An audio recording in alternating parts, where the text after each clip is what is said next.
Шешенің шешесін қалдырмай шешең амышын кетсе ең тәтті сыра қайнатылады тек бізде. Екі аяқпен кірсең мүгедек арбасымен шығасың. Шешенің амы бұл ақиқат, күмәнің болмасын. Шешенің шешесін қалдырмай шешең амышын кетсе ең тәтті сыра. Қан ғажайып оқиға болды. Мен бұл қалада адаммен кездесем деп ойлаған жоқ едім. Содан маған жаңағы қоңырау шалып қоймаған бір телефонға ақыры жауап берейін деп алдым. Сөйтсем, аға, сіздің салған суреттеріңізден мен осы маңда екеніңізді білдім. Мен сізден 3-4 сағаттық жердемін. Қаласаңыз кеште кезіксек дейді. Ай, мен кеште сен келгенше жатып қалам ғой десем, аға 1 сағат кезіксек болды деді.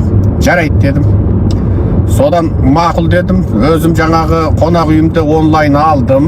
Айттым ғой, $80 жұмсайын ба, жұмсамайын ба, алайын ба, алмайын ба деп ойланып отырып, $80 қимай отырып, қош болса өлем көргенше, қайтайын алып келгенше, уәдеңді берік бол, сен менің портмеліме кіргенше деп, содан әлгі $80 төлеп жібердік дедім ғой. Сол. Содан күттім, жаңағы жігіт айтқан межелі уақытынан бұрын жетті. Аға кезігейік деді, жарайды, астында отырып, кофе ішіп отырып сөйлесейік дедім. Содан жүздесейік деп астыға түстім.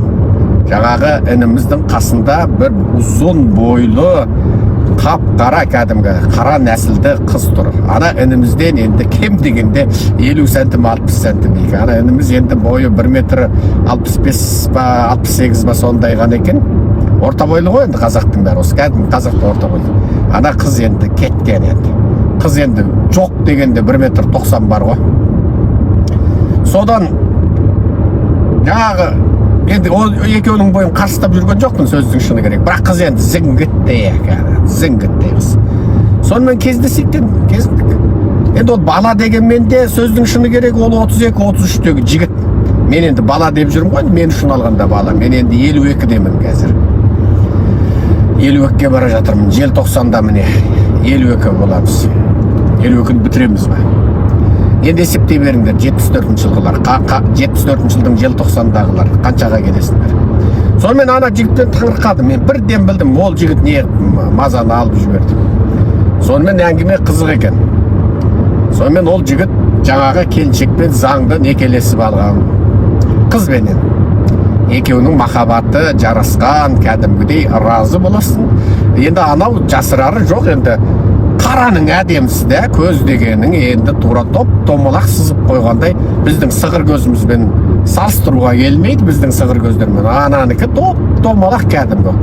Құдай сөйтіп те жаратады екен, әдемі тура. Беті деген сүйер өзі. Қысқасы шыныққан, өзін қараған, денесін ұстаған қыз, жаңағы жігітті бойың алас екен демей, кәдімгідей соны жар тұтып, екеуден жас жаңағы нетіп сөйтіп отыр. Жаңағы қыз да сол жігіт қатарлы. Соны әңгіме анадан мына жігіт айтады, мен аға енді сіз ұнатпайсыз ғой, сіз тіпті басқа нәсілден қыз алуды ұнатамайсыз. Сізге мен енді міне өстіп қара нәсілдіден қыз алып тіке келіп отырмын. Біз өстіп үйленіп алдық дейді. Мен дейді әке шешем айта алмай отырмын дейді. Келініңіздің әке шешесі Америкада дейді. Олар білет дейді, олар біз қабылдап қойған дейді. Жаңағы некелерін қидырып алған.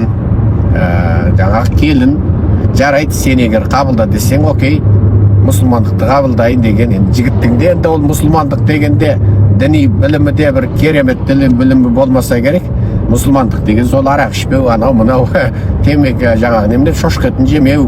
Соншалық деңгейде ғана білетін сияқты. Енді дін туралы сөйлеспеді. Енді Америкада көп жұрт дін туралы әңгіме дескенді ұнатпайды. Естеріңізге салайын, Америкада көп жұрт біреуден дінің не, нанымың не, қай бағыттасың, көп сұрамайды. Діни наным мен саяси наным сенің бостандығы деген бар. Сосын көп адамдар жеке өмірін сұраспайды. Жаңа қыз сөйтіп кәдімгідей келін болып, кәдімгі екеуі бірге үй ұстап, кәдімгідей жақсы көлік алған екеуі. Жігіт кішігірім тірлікті бастаған. Бірақ айтады, мен қазақ қоғамынан мүлде шеттеп алыстап кеттім.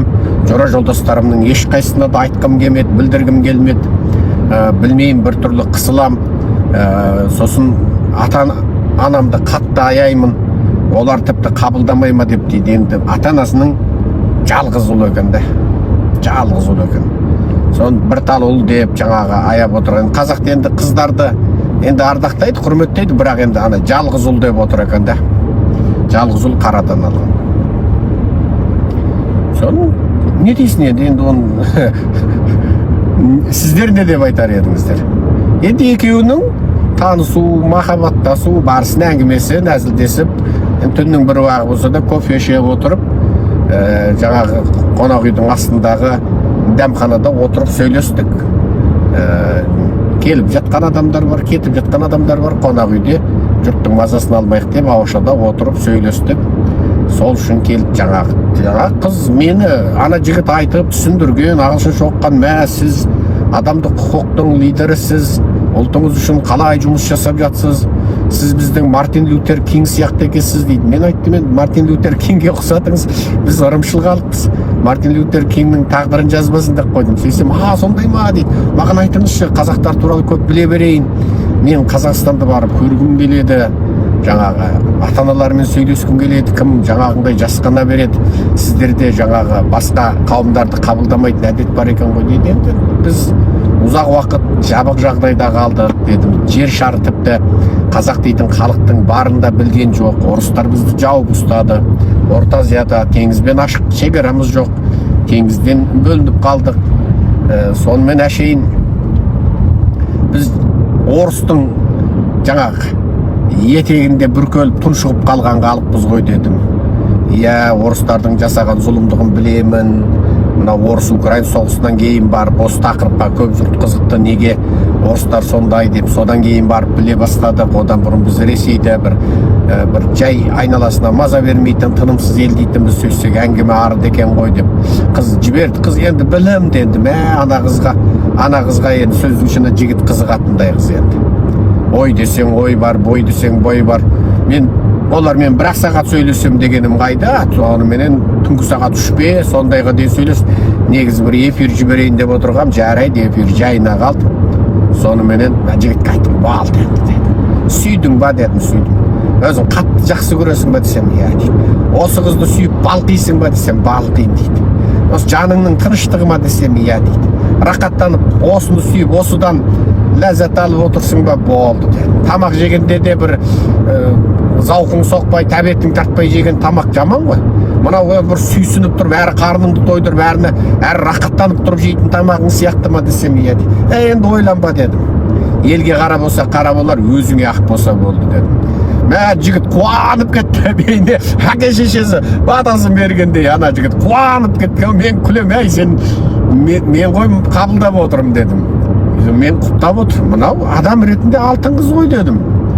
Дініңді қабылдаса, жаңағы қазақ мәдениетін түсінем деп отырса, сені сыйласа десем, мен сондай татумыз, сондай тәттіміз дейді. Сосын мен біраз нәрсені сұрадым, енді психологияны, енді жілігін шағып майын ішкен адамбыз ғой. Сон біраз енді тіпті еркектер тақырыбына да біраз дендеп, қысқасы оған да бардық, жан саулық бойынша оған да бардық. Сон мойындадым, болды, бақытты болсаң болды дедім. Сен мына жасыңда енді сен бір қыз тауып, онымен күйіп сүйіп, өлдім талдым жаным күнім, алтыным күмісім, қара жақұтым әппағым мамығым деп, сен онымен махаббат сақабат болып, онымен ренжісіп татуласып, қайта ренжісіп, қайта татуласып, ыстыққа бір түсіп, отқа бір жанып, суға бір түсіп, мұзға бір қақталып, мұзға қарылып дейінші, мұзға қарылады адам. Сөйтіп, одан орталарыңда махаббат история, махаббат тарихы жазылып, ол өйтіп жаңағы одан бәленбай уақытың өтеді десем, иә, балалы болғым келеді. Соны баланы жоспарлайық па деп жүрміз екеумізде. Сөйтіп жаңағы әке шешемізге сон болар болып бояусын қойғанда бірақ айтайық па деп жүрміз дейді. Енді ойын өздерің шешіңдер, бірақ жүрегің осыны қалап тұрса енді өзің біл дедім. Сол жігіттен ашық сұрадым, сен осы құжат үшін неттің ба десем, жоқ дейді. Аға, менде құжаты бар, басқа да қазақ қыздар, қырғыз қыздар болды дейді, құжаты бар. Мен енді көп адамдар құжат үшін өзінен жас үлкенмен жалған некеге тұрып та жасайды ғой дейді, жоқ дейді. Жігіттің біраз әңгімесін естідік қой. Ол менің оған қосылғанда жігіттің әңгімесі бар екен. Гәп қайда, әңгіменің түйін осы жерден шығады. Жігіт артынан 3 рет сәтсіз махаббаттасу барысын өткізіпті. 3 рет. 3 ретінде де енді жігіттікі, енді сол жігіттің өзінің айтуы бойынша трагедия. 3 рет сәтсіз махаббатты көрген, жаңағы әбден көңілі қалған, ешкімді сүйместей болған. Кейде ойлайсың да, осы қазақтар бір-бірімізден көңіліміз тез қалып, содан екінші қазаққа қарамастай болып кететін бір психология бүкіл қазақта бар ма екен деп қалдым да. Ана жігітте сол қазақ қыздарының бір енді бәрі демеймін ғой, енді сол жігітке сондайлары кезігіп қапты. Содан әбден жүрегі ауырған ғой. Жүрегі ауырып қалған. Содан жаңағы жаттан болса да махаббатын іздеген ғой. Жаттан болса да. Бір қызды сүйген, күйген, жақсы көрген, содан о кезде жас екен. 21-22-дегі кезі. Содан жаңа қызда күйген, сүйген, жақсы көрген, соның екеуі үйленейін деген кезде жаңа аяқ астынан ол қыздың әкесінің мансабы өсіп, бір туысыма бір денкесі депутат болады дейма, облыс әкім болады дейма. Содан ана кісіні сақ еткізіп бір жерге көтеріп жіберген ғой қыздың әкесін. Қыздың әкесі мансапты болып шыға келеді. Жақын жаңағы туысыма бір денкесінің мансапты болып. Енді Қазақстанда сондай ғой. Біреу мансапқа ілінсе, иті биті бірақ көтеріледі.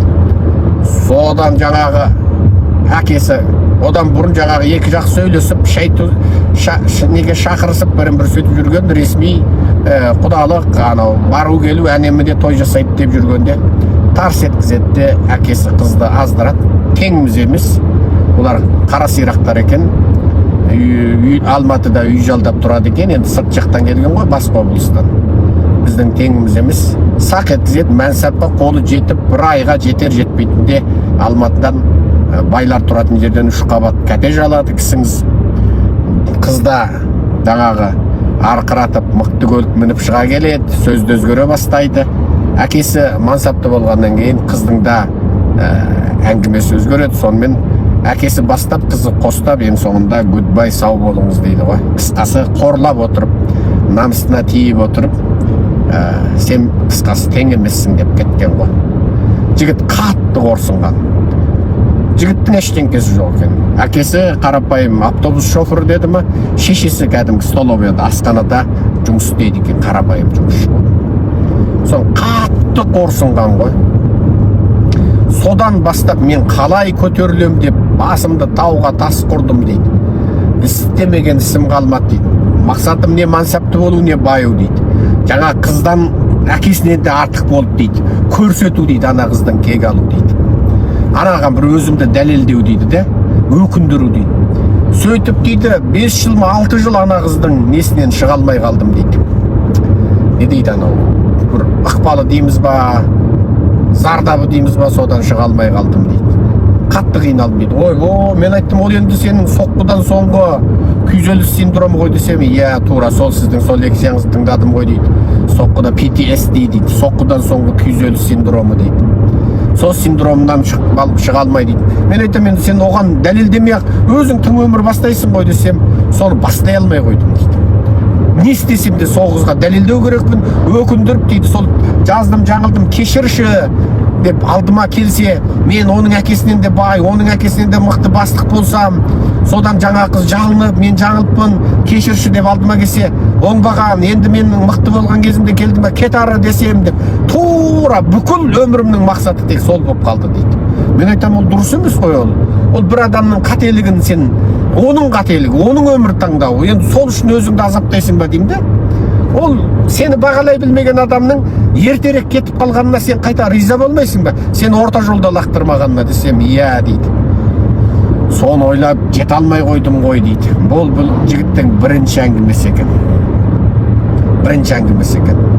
Енді білесіздер, кәдімгі қарапайым жігіт, кәдімгі қарапайым оқу тауысқан, кәдімгі қарапайым ата-ананың Алматыда жалдап тұратын үйінде қарапайым өмір сүріп өскен жігіт қой енді. Соң екінші қызынан да сондай не көрген ғой. кәдімгі екі жақ келіседі, одан да әрең дегенде сүйіп күйіп, әрең дегенде жаңағы қызға жүрегін бұрып отырып, жаным күнім деп отырып, жаңағы қызбен табысып, сөйлесіп, әрең дегенде бір қыз енді оның да бейімі болып, жаным күнім деп бәлен жыл ана қызбен, есімде жоқ, бәлен жылдан кейін екінші қызбен жүреді, сонымен келіседі. Ол қыздың да сол, бұл енді қарапайым қыз табайын деген ғой. Ол қыздың да жаңағы Алматыда әке шешесі сырттан келген, өздері аздап орыс қолдау, жаңағы жігіт қазақы, кәдімгі тап-таза қазақы ортаныкі. Содан жаңағы қызбен жүреді. Соны батасын арай үлкендердің анау мынау дейді.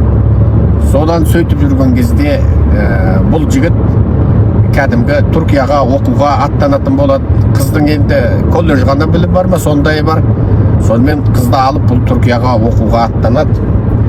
Некесін қияды, дүрілдетіп той жасамайды, қарапайым ғана дөңгелек батасын беріп, сонымен ақсақалды үлкендер риза қылып, сонымен Түркияға барады. Түркияға барып бір айға жетпей жігіт оқуды да тастайды, қызды да тастайды, қайтып келеді. Не болды дейсіз ғой? Сөйтсе ана қыз мына Қазақстандағы біраз бір бөлік қыздар сияқты, мына түрік десе өлетін, қысқасы түріктің жігіті десе болды. Ол шал ма, шауқан ба, ол сақалына дейін ағарып кеткен ба, көгеріп кеткен ба қарамайды. Қысқасы жаңағы елжіреп кететіндер екен да. Сол жаңағы колледж оқып жүргенде бір екі ауыз кардашым насылсын, анау мынау екі ауыз түрікше үйреніп алған екен енді. Содан жаңа Түркияға барады, университеттің бір жатақханасы ма, бірдеңесін алады, жоқ бір үй жалдай ма. Соның оларда жаңа бір не жері түріктерде біздің қазақтар сияқты бір-біріне жабысып қалған, араласып қалған, бірін-бірі сол қара шайға шақыра бере ма, қонақ қыла бере ма. Содан бұлар дүрілдеп араласып, қош келдіңіз, қош көрдім, насылсыңыз деп баяғы шай тамақ көбейген. Содан жаңағы келіншек, жас үйленген келіншек, кәдімгі түріктің сериалдары былығушы еді ғой жаңағы. Біреудің әйелімен, біреудің әйелімен, біреу баяғыда Дениз ба, Жасмин ба, қайсы бір фильмде былығушы еді ғой. Бір қатын киноның басынан байға тигеннен аяғына дейін бүкіл еркекті қоймай байға тиіп шығушы еді ғой. Біздің бір ағамыз күлдіретін, жаңағы жеңгемізді айтып, жеңгеміздің атын айтатын, ой мына кісі Түркияға баратын болса, айт 40 миллион, 80 миллион түріктің 40 миллионы қырылып қалады ау деп, кезекке тұрады деп. Ана сондай ғой, ана Жасминбек бір фильмде бар ғой, дөңкейген жуан, енді соғымға соятындай бір қатын.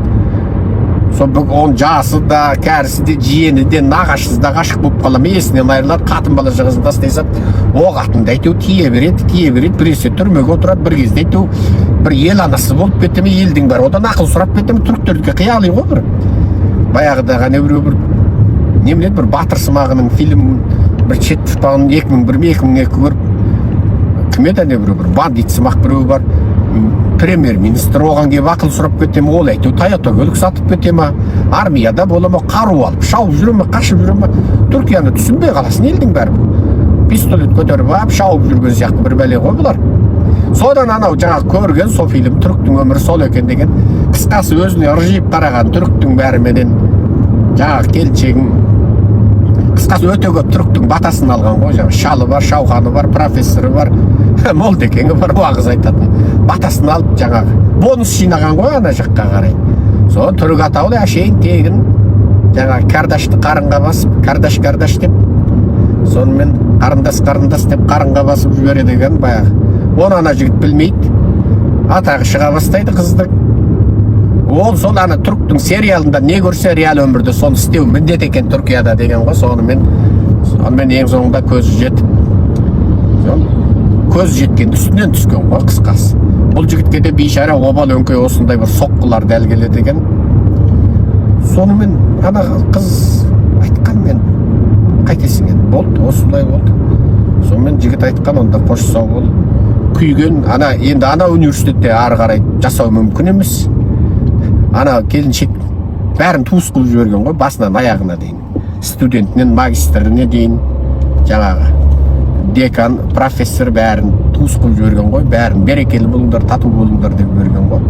Сонымен қайтқан жігіт болды деп, оқуын тастап, оқымай қайтқан, келген құжат бойынша ана келіншек сол бір ай орыс қол қыз, екі ауыз түркше білген, сонымен қоштасау болды деген. Бұл енді трагедия, қазақ қоғамындағы трагедия. Соған жігіттің тағы да соққы алып, тағы да жігіттің тұрып қалады. Сөйтіп, енді екінші ешкімге қарамастай болып уақытын өткізу болады. Енді үшінші әңгімесін мен айтпай-ақ қояйын. Оны айтсаңыз енді біраз нелеу. Ол үшін арнайы бір тек 18-ден асқандар ғана тыңдайтын канал ашуым керек шығар. Сонымен қысқасы жігіт өзі жуастау момындау жігіт екен, қойған. Содан ашу келген, ебін тауып жүріп Америкаға кеткен. Содан жаңағы қара келіншек. Содан мен айтам, қара келіншекпен қанша уақыт болды десем, 2 жылдан асты дейді. Бопты дедім, бақытты болыңдар дедім. Бақытты болыңдар дедім. Ол сені шынайы сүйеме десем, әптен аузы күйген жігіт, әптен сынаған ғой. Әптен сынадым дейді, сынақтан өткен дейді. Ол да өмір көрген дейді. Сосын тек бір талабымды айттым дейді. Тек жүрегімді ауыртпашы, егер кететін болсаң, егер жүрегімді ауыртатын болсаң, күні бұрын айт. Маған сатқындық жасамай тұрып, сен жолыңа түсте, мен түсейінші, тек жүрегімді ауыртпашы деген ғой. Ана әйел таңға қалды дейді, түсінбей. Мен егер сені сүймесем, мен сол сүймеген секундымда екінші секундқа жеткізбей айтам депті. Мен сені сүйсем, мен әр секундымда саған мен сені сүйемін деп мен айтып отырам деген ғой. Мен сені сүйемін деп.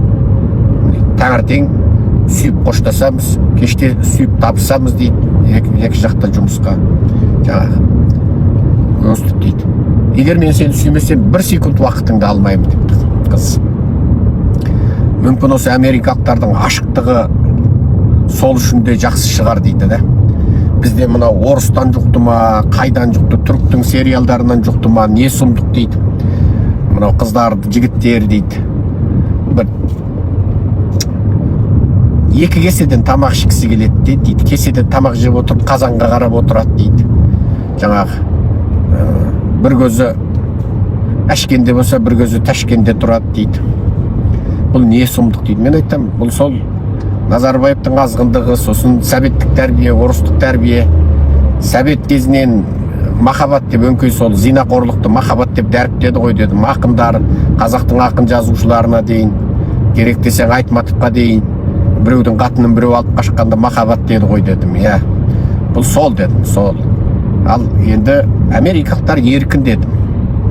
Жаңағы мысалы америкалық қыз ана сенің түріктерге ғашық болған қыздың орнында болса, ол сол жерде айтады, goodbye, мен ұнатып қалдым, сен жолыңа түс, мен осы жерде осы түріктерді жақсы көріп жүре берейін деп айтатын еді дедім. Иә, сөйтеді дейді.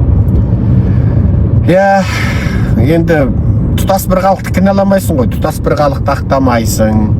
Анау жақсы еді, мынау жаман еді демейсің. Бірақ бір байқағаным,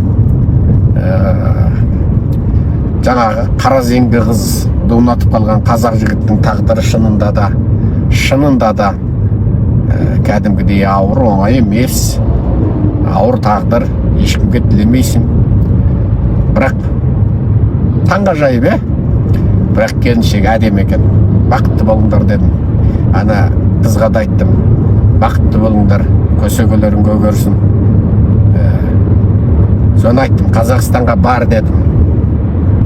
Қазақстанға барып, қазақ тілін үйреніп, қазақ болып өмір сүрші. Мынау енді біздің ұғым бойынша біреудің жалғыз ұлы екен дедім. Иә, білем дейді. Біздің ұғым бойынша ол сол әулеттің тұқымын жалғастыру керек десем, күліп кетті. Иә, оны да білем дейді. Бұның мойнында міндет бар дедім. Сосын ол Америкада қалып қалса бітті, оның әке-шешесі басын көтере алмай қалады дедім. Сен ана жаққа барып, қазақша үйреніп, қазақша сөйлеп, тойда қазақша тост айтып, жаңа қара домалақ балаларды көп қып туып берсең дедім, бұның әке-шешесінің мәртебесі асады десем, иә, оны да білем дейді. Мен айтым, сен біреудің көзқарасы үшін неге өмір сүрем деп американша ойлап қалма дедім. Егер шынайы сүйсең, солай істе дедім. Иә, дайынмын дейді. Дайынмын дейді. Маған ол тың өмір дейді. Міне, Америкада қазақтардың өмірі. Сонымен, міне көзімнің, міне көрдің бе? Таңертең ерте тұрып кетіп қалдым. Әлі міне ұйқым бар әлі. Сөйтіп, әлгі жігіттерді сөйтіп bir убагына дейин кофе ішіп әңгімелесіп сау болыңдар деп шығарып салдым. Ал сіздер де сау болыңыздар. Әңгіме осы арада тәмам. Камерамды жабам. Хаммаларыңызға goodbye.